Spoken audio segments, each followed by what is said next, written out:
செண்பக அரங்கினில் வாழ்பவளே, எங்கள் செம்மொழி தமிழே, செந்தமிழே. கண்மணி செண்பகம் பெயரில் அமைந்த இக்காவிய அரங்கினை காப்பவளே, மண்ணிடை மூத்த மொழி நீயே, மாண்புகள் நிறைந்தாயம் தாயே. கண்ணென போற்றி மதிக்கின்றோம், உமை காலமேலாம் நெஞ்சில் துதிக்கின்றோம். செந்தமிழே செண்பகமே, செண்பகமே செந்தமிழே, செந்தமிழே செந்தமிழே செந்தமிழே.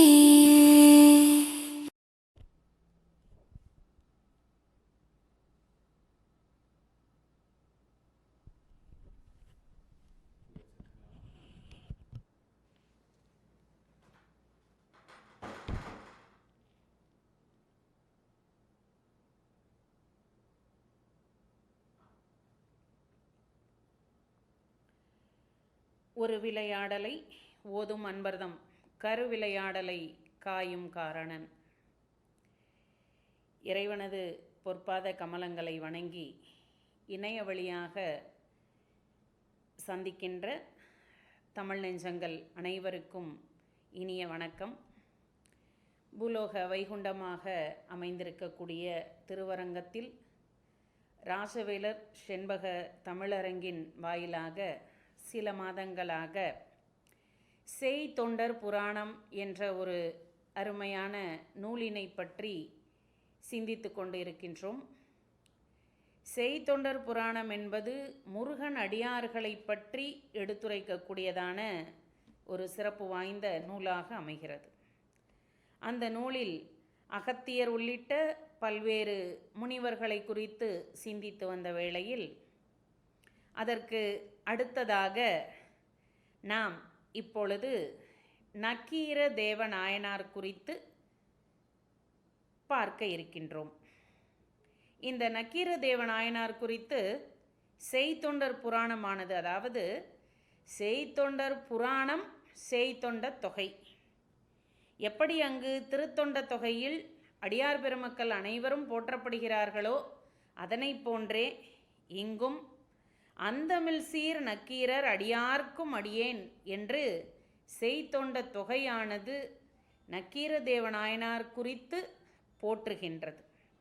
அத்தகு சிறப்பு வாய்ந்தவரான நக்கீரர். நக்கீரர் என்று சொன்னவுடனேயே நாம் அனைவருக்கும் நினைவில் வரக்கூடியது நெற்றிக்கண் திறப்பினும் குற்றம் குற்றமே என்ற ஒரு சொல்லாடல் நம் கண்முன்னே வந்து போகும். அத்தகு சிறப்பு வாய்ந்த புலமை வாய்ந்த தன் எதிரே வந்திருப்பது இறைவனாகவே இருந்தாலும் குற்றம் குற்றமே என்று எடுத்துரைத்த ஒரு மிகச் சிறப்பு வாய்ந்த தமிழறிஞர். அத்தகைய நக்கீரர் குறித்து செய்தொண்டர் புராணம் எப்படியெல்லாம் சிறப்பிக்கின்றது என்று பார்த்தால், பெற்றோரிடத்தும் பிறரிடத்தும் பேசு தமிழ், கற்றோரிடத்து கலையெல்லாம் கற்றுணர்ந்து, மற்றோரிடத்து அடைந்து வாதாட தக்க நலம் உற்றோத நீர் ஞாலத்து உயர் கலைஞர் ஆயினார். பெற்றவர்களிடமும் தன்னை சார்ந்தார்களிடமும் உறவினர்களிடமும் அனைத்து கலைகளையும் கற்றுணர்ந்து உற்றோத நீர், இந்த நீர் சூழ்ந்திருக்கக்கூடிய ஞாலம் முழுவதும் போற்றுகின்ற ஒரு சிறப்பு வாய்ந்த புலவராக தோற்றம் பெற்றார் என்று நக்கீர தேவநாயனாருடைய சிறப்பினை குறித்து இந்த செய்தொண்டர் புராணமானது எடுத்துரைக்கின்றது. சங்க நன்னாவலர் தமக்கோர் திலகமாக, திலகமாக என்று குறிப்பிடுவது சங்க புலவர்களுக்கு தலைவனாக. இப்படியெல்லாம் அவர் மிகச்சிறப்பு வாய்ந்தவராக பல கலைகளையும் கற்று தேர்ந்த பிறகு அவர் சங்க தலைவராக, அதாவது தமிழ்ச்சங்க தலைவராக, சங்க நன்னாவலர் தமக்கோர் திலகமாக நக்கீரரை தேர்ந்தெடுத்தார். தேர்ந்தெடுத்தார்கள், எப்படி வேண்டுமானாலும் கொள்ளலாம். பாண்டிய மன்னன் தமிழ்ச்சங்கத்திற்கு தலைமை புலவராக நக்கீரரை தெரிவு செய்கின்றார். அப்படி நக்கீரரை தெரிவு செய்த பிறகு நக்கீரர் இயற்றிய ஒரு முதல் நூலாக போற்றப்படுவது எது என்று பார்த்தால், இறையனார் அகப்பொருள் என்னும் தமிழ் நூலுக்கு சிறப்பானதொரு உரையினை வழங்குகிறார். ஆகையினால் அது இறையனார் அகப்பொருள் என்று இருந்த நிலை மாறி இறையனார் அகப்பொருள் உரை என்றே வழங்கலாயிற்று. இப்படி தன்னுடைய முதல் நூலே சிறப்பு வாய்ந்த ஒன்றாக உரையாக இருந்தாலும் அதன் பிறகு அது இறையனார் அகப்பொருள் என்று அழைக்கப்படாமல் இறையனார் அகப்பொருள் உரை என்றே வழங்கும் அளவிற்கு நக்கீரரின் உரையானது அமைந்து விடுகிறது. இப்படியெல்லாம் நக்கீரரது புகழ் பரவிக்கொண்டிருக்க பெருகி கொண்டிருக்க அவரிடத்து ஒரு நாள் விறகு வெட்டியானவன் ஒருவன் வந்து தன்னுடைய குறையினை குறிப்பிடுகின்றான். அந்த விறகு வெட்டியின் தோற்றத்தை குறிப்பிடும்போது அவன் எப்படிப்பட்ட தன்மை வாய்ந்தவன் என்பதனை கொன்னை வாயினன் என்கிறார்கள். கொன்னை வாயினன் கோடரி கரத்தினன், குளிர்பூம் பொன்னி நாட்டின் கோழியம்பதியினன். கோழியம்பதி என்பது நமக்கு உறையூரை குறித்து அமைகிறது. பொன்னியம்பதியின் சோழ நாட்டின் உறையூரிலிருந்து வந்தவன் அவன் கொன்னை வாயினன். இந்த கொன்னை வாயினன் என்பதற்கு திக்கு வாயினை உடையவன் அல்லது எப்போதும் பேசிக்கொண்டிருக்கக்கூடிய ஒரு உளறுவாயினை உடையவன் என்றெல்லாம் பொருள் கூறுகிறார். இப்படிப்பட்ட தன்மை வாய்ந்த ஒருவன் நக்கீரரை வந்தடைந்து ஒரு பெண்ணானவள் என்னை இழித்து பேசிவிட்டாள் என்று குறை கூறி நிற்கின்றான். கொன்னை வாயினன் கோடரி கரத்தினன் குளிர்பூம் பொன்னி நாட்டினன் கோழியம்பதியினன். பொன்னி நாட்டின் கோழியம்பதி என்ற ஊரிலிருந்து வந்து புலம்புற்று என்னை ஆள்பவர் இல்லைகளோ, எனக்கு ஆதரவு சொல்கிறவங்க யாருமே இல்லையா, எனக்கு நீதி கேட்குறவங்க எனக்காக பேசுகிறவங்க யாருமே இல்லையா அப்படின்லாம் பேசுகிறான். என்ன சொல்லியிருக்காங்க, அவரை என்ன சொல்லி திட்டியிருக்காங்க, அந்த பெண்ணானவள் எப்படி வைதாள் என்று பார்த்தால் விறகு வெட்டி சொல்கின்றான், ஐயன்மீர் தமியனேனை அடாத புன்மொழிகளால் நையரசி என்முகத்து உமிழ்ந்தது இகழ்ந்தனல் நகைத்து இவ்வையம் மீது உனை ஒரு மகள் மணப்பாலாம். இப்படி ஒரு தோற்றத்தில் இருக்கக்கூடிய ஒன்றை இந்த உலகத்தில் யாராவது ஒரு பெண் மணப்பாலா என்று என்னை பார்த்து ஏளனம் செய்துவிட்டால் என்று குறை கூறி நிற்கின்றான். உடனே நக்கீரரானவர் ஆண் வர்க்கத்திற்கே ஏற்பட்ட கேடாக ஆண்களையே பழித்து பேசிய அந்த பெண்ணினை பார்க்க வேண்டும் என்று கோழியம்பதிக்கு வந்து தன்னோடு வாதிடுமாறு கூறி வாதில் வென்று அவர்கள் இருவருக்கும் திருமணம் நிகழ்த்துகின்றார் என்று செய்தொண்டர் புராணம் நக்கீரதேவ நாயனார் பற்றிய வரலாற்று செய்தியை பதிவு செய்கிறது. இதற்கு அடுத்ததாக அவர் அப்படியே அங்கிருந்து சென்று உறையூரிலிருந்து முசிறி வழியாக திருஇங்கோய் மலை சென்று திருஇங்கோய் மலையை அடைந்து அங்கிருக்கக்கூடிய இறைவன் மீது ஈங்கோய் 70 என்னும் நூலினை பாடி அருளுகின்றார். ஈங்கோய் 70 என்னும் நூலினை பாடி அருளுகின்றார். அப்படி பாடி அருளிய பிறகு நக்கீரர் மீண்டுமாக தமிழ்ச் சங்கத்திற்கு வந்து சேர்கின்றார். அப்படி கோழியம்பதியாகிய உறையூருக்கு வந்து மீண்டுமாக திருஈங்கோய் மலை சென்று ஈங்கோய் 70 பாடி மீண்டும் பாண்டிய நாட்டிற்கு திரும்பிய போதுதான் நக்கீரருக்கான சோதனை ஏற்பட்டது. நமக்கு திருவிளையாடற் புராணம் போன்ற, அதாவது புராணத்தை அப்படியே திரைப்படமாக சிவபெருமானும் தருமியாகிய புலவனும் உரையாடிய நிகழ்வுகள் எல்லாம் தெரிந்த ஒன்றுதான். இருப்பினும் நக்கீரருக்கு இந்த இடத்தில் எப்படி சோதனை ஏற்படுகிறது என்று பார்த்தால், மீண்டுமாக பாண்டி நாட்டுக்கு வந்து சேர்ந்த நக்கீரரிடம் மன்னன் அனுப்பியிருந்த, மன்னன் சொல்லியிருந்த செய்தியானது வந்து சேர்கிறது.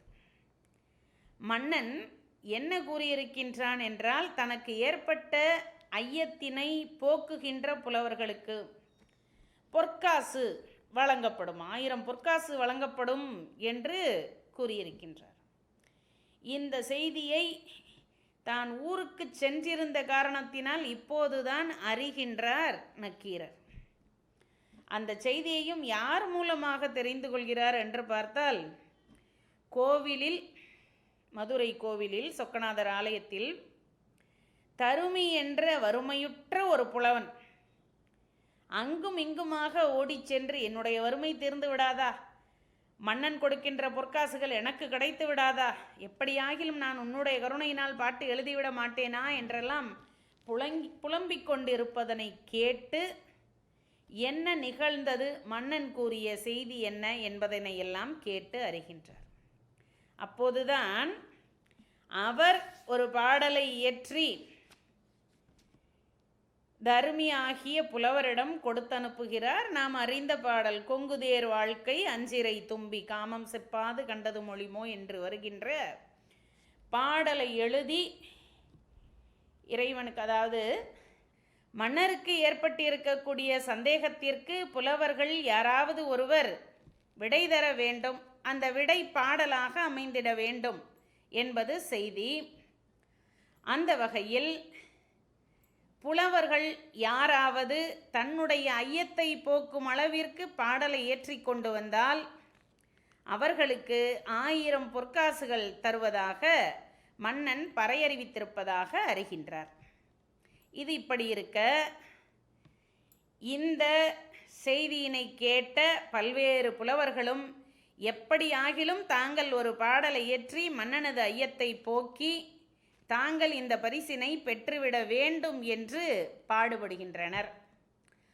அப்படி பல்வேறு புலவர்களும் முயற்சிக்கின்ற வேளையில் மதுரை சொக்கநாதர் ஆலயத்தில் தருமி என்கின்ற புலவர் இறைவனிடத்தில் வந்து நின்று தன்னுடைய குறைகளையெல்லாம் எடுத்து சொல்லி, எப்படியாகிலும் என்னுடைய வறுமை இதன் மூலமாக தீர்ந்து விடாதா, நான் உன்னுடைய அருளினால் பாடல் எழுதிவிட மாட்டேனா என்றெல்லாம் கேட்டுக்கொண்டிருக்க, அவ்விடத்தில் பேரொளி பொருந்திய ஒரு உருவமானது தோன்றி நிற்கிறது. அந்த மனிதர், அதாவது இறைவர் தருமிக்காக உருவெடுத்து வந்திருக்கின்றார். இது நமக்கு அறிந்த செய்தியாக இருந்தாலும் அந்த புலவரை கண்ணுற்ற தருமியானவர், நீ யார், என்ன செய்துவிடப் போகின்றாய் என்பது போல் கேட்க, அந்த புலவரோ, உங்கள் அரசருக்கு ஏற்பட்டிருக்கும் சந்தேகத்தை தீர்க்கக்கூடிய பாடலை நான் தருகின்றேன் என்று தருமியிடம் பாடலை கொடுக்கின்றார். கொங்குதேர் வாழ்க்கை அஞ்சிரை தும்பி காமம் செப்பாது கண்டது மொழிமோ என்று பாடலை எழுதி தருமியிடம் கொடுக்கின்றார். தருமியானவர் அதனை பெற்றுக்கொண்டு, நான் அரசவைக்கு செல்லலாமா, என்னை யாரும் ஏதேனும் செய்துவிட மாட்டீர்களா, பாடல் சிறப்பு வாய்ந்ததானா, ஐயத்தை தீர்த்து விடுமா என்றெல்லாம் பல்வேறு கேள்விகளை கேட்டு நிறைவாக அரசவைக்கு செல்கின்றார். அரசவைக்கு சென்று பாடலை பாடி முடித்து அரசன் பொற்காசுகளை வழங்க இருக்கின்ற தருணத்தில் நக்கீரர் இப்பாடலில் குற்றம் உள்ளது என்று எழுந்து நிற்கின்றார். தருமிக்கோ கிடைக்க இருக்கின்ற பரிசானது போய்விடுமோ என்ற அச்சம். நக்கீரர் பிழையுள்ள பாடலுக்கு பரிசு தரக்கூடாது என்று வாதிடுகிறார். என்ன பிழை கண்டீர் என் பாடலில் என்று கேட்க, உன் பாடலில் பொருள் குற்றம் உள்ளது என்று நக்கீரர் வாதிடுகிறார். இந்த நேரத்தில் அரசவையில் நமக்கு இறைவனானவர் காட்சி கொடுத்து, என்னுடைய பாடலில் குறை கூறியிருக்கின்றாயே நக்கீரா, என்னை உற்றுப்பார் என்று கூற, வந்திருப்பது இறைவனாகவே இருந்தாலும் பாடலில் இருக்கக்கூடிய பிழைதான் என்று நெற்றிக்கண்ணை காட்டிலும் குற்றம் குற்றமே என்று எடுத்துரைத்த சிறப்பு வாய்ந்த நக்கீர தேவநாயனார். இப்படி நக்கீர தேவநாயனார் சிவபக்தராக இருந்து வருகின்ற வேளையில் சிவன் தன்னுடைய நெற்றிக்கண்ணினால் அவரை இந்த வருத்தம் தாங்காது பொற்றாமரை குளத்தில் சென்று வீழ்கின்றார். அப்பொழுதுதான் சிவபக்தராக இருக்கின்ற நக்கீரர் முருகனடியாராக மாற்றம் பெறுகின்றார். தன்னுடைய நோய் நீங்குமாறு முருகனை வேண்டி தவம் செய்க என்று கூற சிவனடியாராக இருந்து வந்த நக்கீர தேவநாயனார் முருகனடியாராக மாற்றம் பெறுகின்றார். ஆக இத்தகையதொரு சிறப்பான புலவராக, தமிழ் அறிஞராக, இனி வரும் காலங்களிலும் எந்த இடத்திலும் அவரை மறந்துவிட முடியாதபடிக்கு சிறப்பு வாய்ந்த புலவராக நக்கீர தேவநாயனார் இருந்திருக்கிறார் என்று செய்தொண்டர் புராணமானது நமக்கு காட்டுகிறது. இப்படி செய்தொண்டர் புராணம் நக்கீரரை பற்றிய செய்தியை கொடுத்ததோடு அதற்கு அடுத்ததாக நல்லியக்கோட நாயனார், நல்லியக்கோட நாயனார் புராணம் என்று பார்க்கின்ற போது இந்த நல்லியக்கோடரை பற்றி நமக்கு செய்தொண்ட தொகையானது எவற்றையெல்லாம் குறிப்பிடுகிறது என்று பார்த்தால், அருளாளர் நல்லியக்கோடருக்கு அடியேன். முதல்ல நமக்கு நக்கீரரை பற்றி குறிப்பிடுகின்ற போது அந்தமில் சீர் நக்கீரர் என்று கூறினார்கள். ஆனால் இங்கு அருளாளர் நல்லியக்கோடருக்கு அடியேன் என்று குறிப்பிட்டார். இப்படி மிகவும் அருள்தன்மை வாய்ந்தவர் என்பதனை சுட்டிக்காட்டி நல்லியக்கோட நாயனார் என்று இவரை குறிப்பிட்டார்கள். இந்த நல்லியக்கோட நாயனார் என்று சுட்டுகின்ற போது இவரது சிறப்பு, இவருடைய புகழ் எவ்வாறெல்லாம் பரவி இருந்தது என்று பார்க்கின்ற போது, திங்கள் அப்பணி வேணியர் திருச்செவி குளிர மங்கள பசுந்தமிழ்மறை செய்ய வாய் மலர்ந்த எங்கள் அப்பரும் சிங்கடி வனப்பகை என்போர் தங்கள் அப்பரும் தோன்றிய தவத்திருநாடு என்று இவர் தோன்றிய நாடானது குறிப்பிடப்படுகிறது. அதாவது இப்போது இருக்கக்கூடிய கிடங்கில் என்ற ஒரு இடம், முருகனடியார்களை ஆதரிப்போர் வாழும் பகுதியாகிய கிடங்கில் இவர் தோன்றியதாக வரலாறு சுட்டப்படுகிறது. அடுத்ததாக இந்த நல்லியக்கோட நாயனார் பற்றி குறிப்பிடுகின்ற போது இவர் இயற்றிய ஒரு நூலாக எதனை குறிப்பிடுகிறார்கள் என்று பார்க்கின்ற போது, இடைக்களி நாட்டு நல்லூர் நத்தத்தனார் என்னும் பெரும் புலவர் நல்லியக்கோடனை புகழ்ந்து சிறுபானாற்றுப்படை என்னும் நூல் இயற்றினார். புலவர் போற்றும் புகழுடையவனாய் விளங்கியதாக மூவேந்தரும். இந்த இடைக்களி நாட்டு நல்லூர் நத்தத்தனார் என்னும் ஒரு புலவர் நல்லியக்கோடனை புகழ்ந்து, அப்போ இந்த நல்லியக்கோட நாயனார் என்பவர் எங்கு சுட்டப்படுகின்றார் இலக்கியத்தில் என்று பார்த்தால், நமக்கு சிறுபானாற்றுப்படை என்ற ஒரு இலக்கியத்தில் சுட்டப்படுகின்றார். இந்த சிறுபானாற்றுப்படைக்கு அதனுடைய சிறப்பிற்கு ஒரே ஒரு வரியானது சான்று தரும். இவன் எப்படிப்பட்ட கொடைத்தன்மை வாய்ந்தவன் என்பதனை எழுவர் பூண்ட ஈகை செந்நுகம் என்று குறிப்பிடுகிறார்கள். அதாவது கடையெழு வள்ளல்களுக்கு பிறகு அவர்களை ஒத்த, அவர்களுக்கு நிகரான, அவர்களை விடவும் சிறப்பு வாய்ந்த என்று சொல்லப்படுகின்ற அளவு இந்த நல்லியக்கோடன் மிக சிறப்பு வாய்ந்த கொடைத்தன்மை உடையவனாக இருந்தான் என்பது சுட்டப்படுகிறது. நாம் இப்பொழுது நக்கீரரை குறித்து முன்னதாக பார்க்கின்ற போதே நக்கீரர் இயற்றிய திருமுருகாற்றுப்படை என்ற ஒரு நூலானது 10 பாட்டு நூல்களுக்கெல்லாம் கடவுள் வாழ்த்தாக விளங்குகின்ற ஒரு நூலாக அமைகிறது. ஆக அடியார் பெருமக்கள் ஒவ்வொருவரும் ஒரு சிறப்பு வாய்ந்த நூலினை அமைத்தவர்களாக அல்லது அந்த நூலினது தலைவனாக இப்படியெல்லாம் சுட்டப்பட்டிருக்கிறார்கள். இங்கு இந்த நல்லியக்கோட நாயனார் என்பவர் சிறுபானாற்றுப்படை என்னும் இலக்கியத்தின் பாட்டுடை தலைவனாக அமைந்திருக்கின்றார். அடுத்ததாக, இறைவனே அருமுகத் தலைவா கூற்றினும் கொடிய பகைவர், கூற்றினும் கொடிய பகைவர் நாயேனை கொல்வன் அணுகினர். என்னை நெருங்கியவர்கள் எப்படிப்பட்டவர்கள் என்றால், கூற்றினும் கொடிய பகைவர். இறைவனே அருமுகத் தலைவா கூற்றினும் கொடிய பகைவர் நாயேனை கொள்வன் அணுகினர் இதுகால் ஆற்றுக என்றுன் அடைக்கலம் புகுந்தேன் என்று முருகனிடத்தில் வேண்டி நிற்கின்றார்.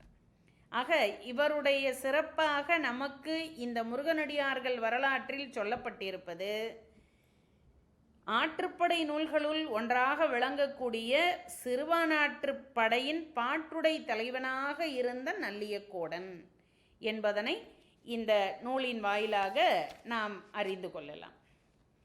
அதற்கு அடுத்த நிலையில் நமக்கு சுட்டப்படும் ஒரு பெண்பார் புலவர் ஔவையார். நாம் இந்த நூலினை குறித்து சிந்திக்க துவங்கும் போதே முதலாவதாக குறிப்பிட்டேன், எப்படி நமக்கு சைவத்தில் சிவனடியார்களை பற்றி குறிப்பிடுகின்ற போது 3 பெண்ணடியார்கள் சுட்டப்படுகின்றார்களோ அதனை போன்றே இங்கும் ஔவையார், முருகம்மையார், மீனாட்சி அம்மையார் என்று 3 பெண்ணடியார்கள் சுட்டப்படுவதாக பார்த்தோம். இங்கு முதலாவதாக ஔவையார் புராணமானது இடம்பெறுகிறது.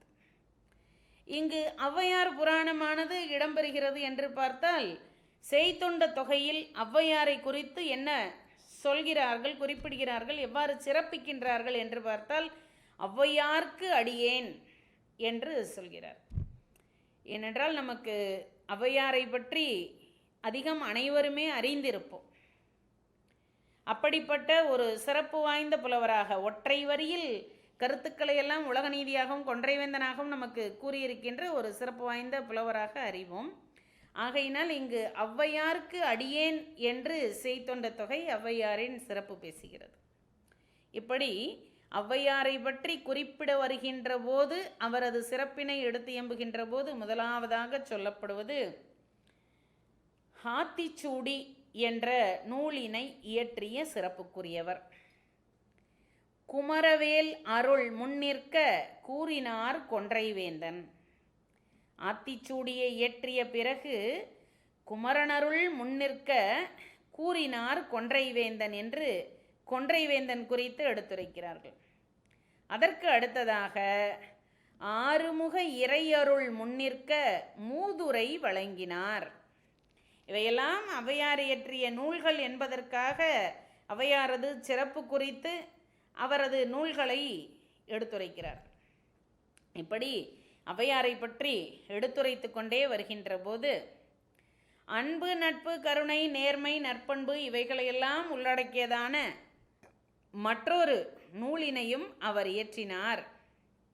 அந்த நூலிற்கு நல்வழி என்பது பெயராக அமைகின்றது என்று ஔவையார் குறித்து ஆத்திச்சூடி, அடுத்ததாக கொன்றைவேந்தன், மூதுரை, நல்வழி என்ற நூல்களையெல்லாம் கொடுத்து சென்ற ஒரு பெரும்புலவர் என்று சுட்டியதோடு அல்லாமல் அதற்கு அடுத்த நிலையில் கோழியம் பதியை நீங்கி குளிருரு இல்லானர் பூழியம் புனல் கொளிக்கும் பொன்னியின் 2 பாலும் அழியம் புறவேல் விட்ட அமலன் ஆலயம் அனைத்தும் வாழிய வணங்கி கோவல் மாநகர் இனிதடைந்தார். இந்த கோழியம்பதின்றது நம்ம முன்னதாகவே பார்த்தோம். உறையூர் என்று குறிப்பிடப்படக்கூடிய ஊர். அதை இங்கே சொல்லும்போது என்ன சொல்கிறாங்கன்னா, பொன்னியின் 2 பாலும், காவிரியின் 2 கரைகளிலும் இருக்கின்ற முருகனது கோவில்கள் அனைத்தையும் வணங்கியவராக, முருகனது அனைத்து கோவில்களையும் வணங்கியவராக இவர் எங்கு சென்று சேர்கின்றார் என்று பார்த்தால் திருக்கோவிலூர் என்ற கோவல் மாநகரை சென்று அடைகின்றார். இப்போது இருக்கின்ற திருவண்ணாமலைக்கு அருகில் இருக்கக்கூடியதாகிய திருக்கோவிலூர். உறையூரிலிருந்து புறப்பட்டு பொன்னிக்கரையின், அதாவது காவிரியின் 2 கரையிலும் இருக்கக்கூடிய முருகனது தலங்களையெல்லாம் வணங்கிய பிறகு திருக்கோவிலூருக்கு சென்று சேர்கின்றார். அங்கு சென்று அங்கு இருக்கக்கூடிய மன்னனை வணங்கி அவன் வந்திருப்பது ஔவையார் என்பது அறிந்து அவருக்கான அனைத்து சிறப்புகளையும் செய்வித்து, இப்படியெல்லாம் ஔவையார் பல்வேறு இடங்களை, பல்வேறு மன்னர்களை சந்தித்து வருகின்ற இடத்தில்தான் பாரி மகளிராகிய அங்கவையையும் சங்கவையையும் பார்க்கின்றார். பாரி மகளிராகிய அங்கவையும் சங்கவையும் பார்க்கின்றார். அவர்களுக்கும் மணமுடித்து வைக்கின்றார். இப்படி ஔவையார் பற்றிய சிறப்பானது பல்வேறு இடங்களில் சுட்டப்பட்டு கொண்டே வருகிறது. இப்படியெல்லாம் பல்வேறு இடங்களில் ஔவையாரது சிறப்பு எடுத்துரைக்கப்பட்டாலும் ஔவையார் பல இடங்களுக்கும் சென்று உடல் வருத்தம் மேலிட ஓரிடத்தில் அயர்ந்து அமர அவ்விடத்தில் முருகப்பெருமான் ஔவையின் தமிழாற்றலை சோதித்து பார்த்து இவ்வுலகிற்கு புலப்படுத்த எண்ணம் கொண்டு, பாட்டி அயர்வாக அமர்ந்திருக்கிறீர்களே, ரொம்பவும் அதாவது மிகவும் சோர்வுற்று இருக்கிறீர்களா என்று கேட்டு, தாங்களுக்கு உண்பதற்கு ஏதாவது நான் தரவா என்று கேட்கின்றான். இந்த காட்டில் இங்கு இருக்கக்கூடிய இடத்தில் என்ன கிடைத்து விட போகிறது என்று பார்க்க, நல்ல பழங்கள் கிடைக்கும், நாவல் மரம்தானே பழங்கள் கிடைக்கும் என்று கூறி, சுட்ட பழம் வேண்டுமா சுடாத பழம் வேண்டுமா என்று கேட்டார். ஔவையார், பழத்தில் ஏதப்பா சுட்ட பழம் சுடாத பழம் என்று கூற, அப்படியா சற்று இருங்க நான் என்று கூறி மரத்திலேறி நாவல் பழங்களை உதிர்த்துவிட அதனை எடுத்துக்கொண்டவரான ஔவையார் மணலெல்லாம் போகுமாறு அதனை ஊதுகின்ற போது இப்பொழுது கேட்கின்றார் சிறுவனாக வந்த முருகப்பெருமான், பழம் சுடுகின்றதா என்று. அப்போதுதான் ஔவையாருக்கு வருத்தம் மேலிடுகிறது. உடல் வருத்தத்தை விட மன வருத்தம் மேலிடுகிறது. பாடல், கருங்காலி கட்டைக்கு நாணக்கோடலி இருங்கதலி தண்டுக்கு நாணம். கருங்காலி கட்டைக்கு நாணக்கோடலி, எவ்வளோ பெரிய ஒரு மரமாக இருந்தாலும் வெட்டி சாச்சிடக்கூடியதான அந்த கோடரி வாழைத்தண்டை எப்படி சாய்க்காது வெட்டாது விட்டுவிடுமோ, அது விட்டுரும்.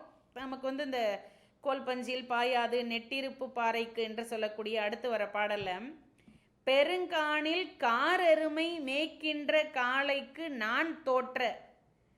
ஒரு காட்டில் சாதாரணமாக மாடுகளையெல்லாம் மேய்த்து திரிகின்ற சிறுவனிடம் நான் தோற்று போனேனே, நானெல்லாம் என்ன ஒரு தமிழ் புலவர், தமிழ் மூதாட்டி என்றெல்லாம் வருந்தியிருக்கின்றார். இதனை அறிந்தவரான முருகப்பெருமான் உருக்கறந்து வெளிப்பட்டு நிற்கின்றார். உருக்கறந்து வெளிப்பட்டு முருகப்பெருமான் தோன்றியவுடன் ஔவையார் பாடுகின்றார், மெய்மறந்து பாடுகின்றார். செந்தமிழின் திருவுருவே செல்வ மகமேரே தித்திக்கும் செந்தேனே தெவிட்டாத கரும்பே பைந்தமிழின் நறுங்கனியே பழம் கனிந்த ரசமே பதம் பரவும் அடியார்தம் பவம் களையும் அருந்தே அந்தமிழா முழுமுதலே வேள்மையில் என்று அறைவோர் அகத்தில் ஒரு திருவிளக்கே ஆறெழுத்தின் பயனே எந்தமையோர் பொருட்படுத்தி எழுந்த திருத்துறையே இனி உனது திருவடியை இமைப்பொழுதும் மறவேன் என்று தனக்காக இவ்விடத்தில் தோன்றியிருப்பது முருகப்பெருமான் என்பது அறிந்து முருகனை வணங்கி இப்படி ஒரு பாடலை பாடுகின்றார். இதற்கு அடுத்ததாக முருகப்பெருமானுக்கும் ஔவையாருக்கும் நடைபெறுகின்ற உரையாடல் நாம் அனைவரும் அறிந்தது.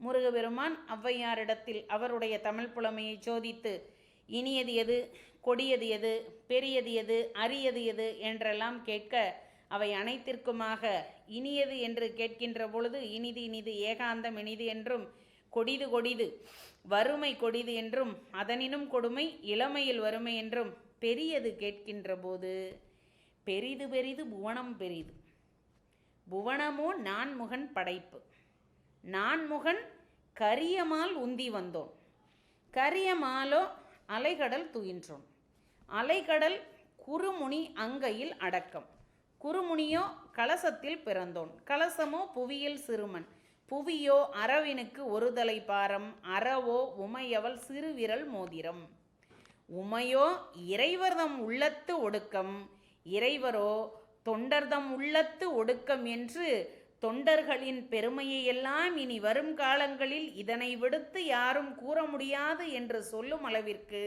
பாடலின் வாயிலாக எடுத்துரைத்த ஒரு தமிழ் மூதாட்டி ஔவையை தவிர வேறு யாரும் இருந்துவிட முடியாது. இறைவர்தம் பாகத்து ஒடுக்கம், இறைவரோ தொண்டர்தம் உள்ளத்து ஒடுக்கம். உமையானவள் இறைவனின் ஒரு பாகமாக இருக்கின்றான் என்றால் இங்கு இறைவர் யாருடைய மனத்திலெல்லாம் தொண்டரிடத்திலெல்லாம் ஒடுங்கியிருக்கின்றார். இறைவரோ தொண்டர்தம் உள்ளத்து ஒடுக்கம். ஆகையால் தொண்டர்தம் பெருமை சொல்லவும் பெரிதே என்று தொண்டர்களின் சிறப்பினை எல்லாம் எடுத்துரைத்து பாடுகின்றார். இப்படியாக பல்வேறு சிறப்புகளையும் எடுத்து கூறிய அவையிடம் முருகப்பெருமான் இறுதியாக தாங்கள் வேண்டி நிற்பது எது என்று கேட்க, ஆதியும் அந்தமுமில்லா நின் பொன்னடி நீழல் அருள்வாயாக என்று வேண்டுகிறார். ஆக இப்படிப்பட்ட முருகன் அடியார்களை எல்லாம் கொண்டிருக்கக்கூடியதாக இந்த செய்தொண்டர் புராணம் அமைகிறது. இதனை அடுத்ததாக சேந்தனார் நாயனார் புராணம். இந்த சேந்தனார் நாயனார் புராணம் என்பது நாம் சேந்தனார் என்று கூறிய உடனேயே உடனடியாக சிவபக்தராக இருந்த சேந்தனாரை எண்ணுவோம். இங்கும் எந்தை பிரான் சேந்தனார் அடியார்க்கும் அடியேன் என்று செய்தொண்ட தொகை குறிப்பிடுகிறது.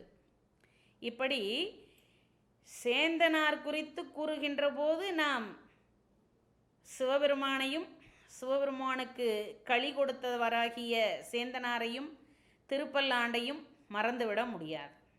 அவ்வகையில் இங்கு முன்னம் பலகன் விடைக்கழிவால் முருகர் போற்றி ஊழி தரும்கால் பொன்னம்பலவர் எழுந்தருளும் பூந்தேர் தடைப்பட்டதை ஓர்த்து என்று செய்தொண்டர் புராணமும் தில்லையில் தேரானது ஓடாது நிற்க இவர் பாடல் பாடியதால் தேரானது தடைபடாமல் ஓடியது என்று சிறப்பித்து சுட்டுகிறது. இப்படி சேந்தனார் நாயனார் புராணமானது முருகனடியார் வரலாற்றில் இடம்பெற்றது எவ்வாறு என்பதுதான் செய்தி. நமக்கு சேந்தனார் நாயனார் புராணம் சொல்லப்பட்டது. சேந்தனார் குறித்து சொல்லும்போது எந்தை பிரான் சேந்தனார் அடியார்க்கும் அடியேன் என்று கூறினார்கள். இதற்கு அடுத்ததாக சொல்லும்போது திருவேலி மிளலை திருக்கோவிலுக்கு சென்று இறைவனை பாடி பரவிய சேந்தனார். திருவேலி மிளலை திருக்கோவிலுக்கு சென்று இறைவனை பாடி பரவிய சேந்தனார் அங்கிருந்து புறப்பட்டு பிறை சூடிய பெம்மான் ஒரு நாள் அடியவர் வேடம் பூண்டு இவருடைய இல்லம் புகுகின்றார். திருவேலி மிளலை திருக்கோவிலுக்கு சென்று பாடல் பாடி இவர் மீண்டுமாக வந்து சேர்ந்து விடுகிறார். அப்படி வந்து சேர்ந்த பிறகு இறைவனானவர் இவருடைய அன்பிற்கு இறங்கி இவரது இல்லத்திற்கு வந்து சேர்கின்றார். வந்தவருக்கு சேந்தனார் கொடுத்த உணவுதான் களி உணவு. வந்தவருக்கு கூழ் உணவை இட்டனர். வந்த அடியவர் அன்போடு அன்பன் அளித்த உணவை உண்டும் சிறிதளவு வாங்கி கொண்டும் தன்னுடன் எடுத்துக்கொண்டும் புறப்படுகின்றார். மறுநாள் காலையில் கோவிலில் பார்க்கின்ற போது சேந்தனார் இல்லத்திலிருந்து கோவில் வரையிலும் இக்கூழ் உணவானது சிதறி இருக்கின்றது. இப்படி நடராஜ பெருமானுக்கு களி நிவேதனம் செய்வதனை வழக்கமாக கொண்டிருந்தார்கள். இந்த நிகழ்வில் இருந்துதான் பெருமானுக்கு களி உணவினை பிரசாதமாக நைவேத்தியம் செய்வதனை வழக்கமாக கொண்டிருக்கிறார்கள். இன்றும் அந்நாள் கொண்டாடப்படுகிறது. சேந்தனாரின் மாண்பு உலகில் நீண்ட நாள் நிலைத்திருக்க சிவனார் மகனார் பலகாலம் தேன் சிந்தும் கடப்ப மாலை அணிந்து திருமுருகன் திருவடி நிழலடைந்தார். சிவனது அடித்தொண்டராக இருந்த சேந்தனார் குறிப்பிட்ட சில நிகழ்வுகளுக்கு பிறகு, குறிப்பாக இப்படி, அதாவது திருவேலி மிளலைக்கு சென்று இறைவனை வணங்கி தன்னுடைய இல்லத்திற்கு வந்து சேர்ந்த பிறகு உருக்கறந்து வந்து சேர்ந்த இறைவனுக்கு கூழுணவை அளிக்கின்றார். இந்நிகழ்விற்கெல்லாம் அடுத்ததாக சிவனடியாராக இருந்த சேந்தனார் சிவனை வணங்கி தனக்கான பேற்றினை வழங்குமாறு கேட்க, அப்போது சிவன் குறிப்பிடுகிறார், சிவபெருமான் குறிப்பிடுகிறார், நீ முருகனை வணங்கி முருகபெருமான் அருள் பெற்று இவ்வுலகில் உன்னுடைய புகழானது பலகாலம் நிலைத்திருந்து போற்றப்படுவாய் என்று கூறுகிறார். ஆக சிவனடியாராக இருந்த சேந்தனார் எப்படி முருகனடியாராக இவ்வரலாற்றில் வந்து சேர்ந்தார், சேய்த்தொண்டர் புராணத்தில் இடம்பெற்றார் என்பதுதான் இங்கு நமக்கு சேந்தனார் நாயனார் புராணம் எடுத்துரைத்த செய்தியாக அமைகிறது. ஆக முருகனடியார்கள் என்று குறிப்பிடுகின்ற போது முருகனடியார்களின் சிறப்பு பல்வேறு வகைகளில் நமக்கு இந்த நூலில் ஒவ்வொரு அடியாரை பற்றியும் குறிப்பிடப்படுகிறது. ஆகையால் முருகனடியார்கள் பலருக்கும் தெரியாத வகையில் இருந்திருக்கிறார்களே தவிர முருகனடியார்கள் இல்லாமல் இல்லை என்று கூறும் அளவிற்கு முருகனடியார்களின் சிறப்பினை குறித்து பலரும் அறியும் வண்ணமாக பல அடியார்களை பற்றி எடுத்துரைக்கின்ற ஒரு அரிய நூலாக இந்த நூல் அமைந்திருக்கின்றது. ஆகவே இனி வரும் காலங்களில் அடுத்ததாக வர இருக்கின்ற மிக பெரும் முருகபக்தரான நமக்கு இந்த உலகமே கொண்டாடக்கூடிய ஒரு அற்புத நூலினை வழங்கிய கச்சியப்ப சிவாச்சாரியர் குறித்து சிந்திக்க இருக்கின்றோம் என்பதனை எடுத்துரைத்து இன்றைய நிகழ்வினை இத்துடன் நிறைவு செய்து கொள்கின்றேன். நன்றி, வணக்கம்.